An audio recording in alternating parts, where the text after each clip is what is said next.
Sindaco cittadini con soddisfazione è la prima donna tra i 10 sindaci più amati d'Italia e al nono posto, considerando Rovigo.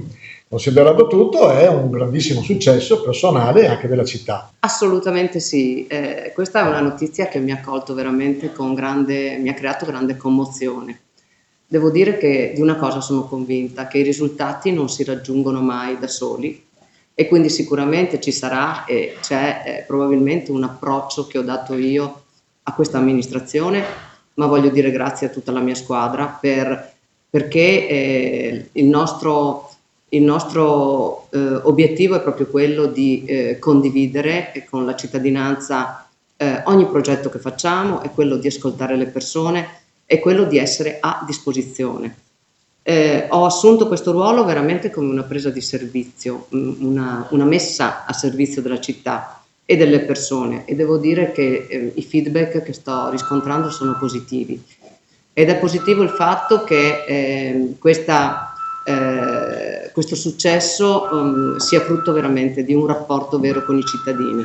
Quindi voglio dire grazie anche a loro perché è con loro che stiamo cambiando la città e grazie ai tanti commercianti, al mondo delle associazioni, al mondo del volontariato con il quale stiamo riuscendo veramente ad avere dei rapporti importanti e devo dire appunto grazie a tutti i cittadini, dai più giovani ai più anziani, che stanno vivendo questo rapporto con me veramente in maniera positiva. È quello che volevo, continuerò a farlo e mi impegnerò ancora di più perché voglio mantenere tutte le promesse che ho fatto. È passato solo un anno, qualcuna l'ho già mantenuta, ma ce ne sono ancora tante e non voglio assolutamente deludere.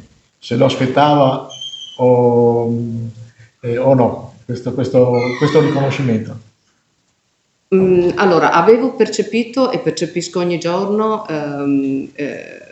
un consenso tra le persone proprio che incontro per la strada, perché non passa giorno che non incontri qualcuno che mi ferma per dirmi grazie per quello che stai facendo. E sento che è un grazie sincero e c'è la bellezza della possibilità di avere con me un rapporto diretto. Io ritengo di essere prima di tutto una di loro, una rodigina che si è messa al loro servizio e mi pare che l'abbiano capito.